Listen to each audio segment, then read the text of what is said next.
So I'm here at the famed Dark Horse Vineyard of Inniskill in Okanagan Estate, and I was supposed to be having a chat with winemaker and viticulturalist Shandor Meyer, but for some reason there's been a bit of a mix-up and they've got me picking grapes.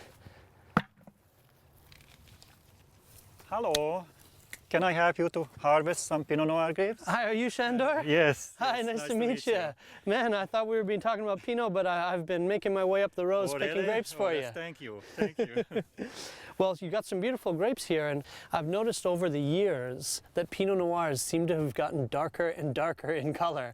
Yes. Why is that? Yes, it's true. Well, viticulturists trying to balance the possible most ideal yield at the vineyard means that we don't want to overproduce this variety. In fact, getting not too low crop, but the right crop level per acre gives you a better concentration. Also, viticulture is taking care of the canopy, leaf removal, shoot thinning, bunch thinning.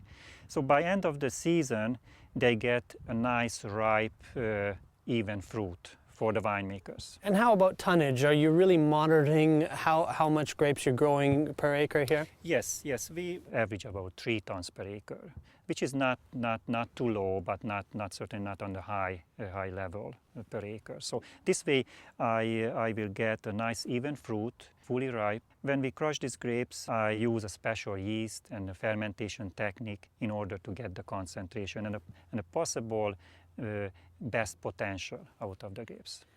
Now, Pinot Noir, unless I'm mistaken, is a thin-skinned variety. Does that present any problems when you're cultivating it? At harvest time, if the weather is moist and too wet, they might occur some botrytis rot in the grapes. Also, if botrytis attacks blue-colored berries, that fungus destroys the color in that. So we certainly want to take off any rot, or the best thing is just to produce a healthy fruit. So there is absolutely no botrytis berries in the fruit.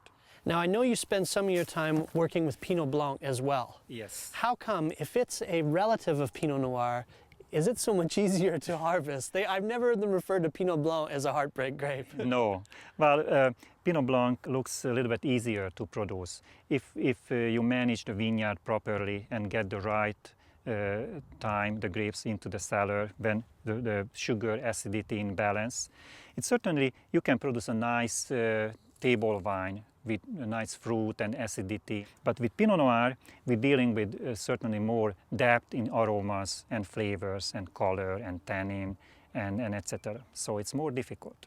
And with the finished Pinot Noir, obviously you like to drink them as well as make them. That's right. Is there a particular food that you think might go well with it? Certainly with chicken or lighter type of foods, which certainly would go well. I find it is one of those wonderful crossover grapes. Yes. That breaks the rule of white wine with fish, red wine with meat. Yes. Because heartier seafoods like salmon or rich scallops or even halibut, I think can go very well with a Pinot Noir. Exactly, it certainly would. So I know that you need to get back to the winery and start crushing some of these grapes. Shall I come with?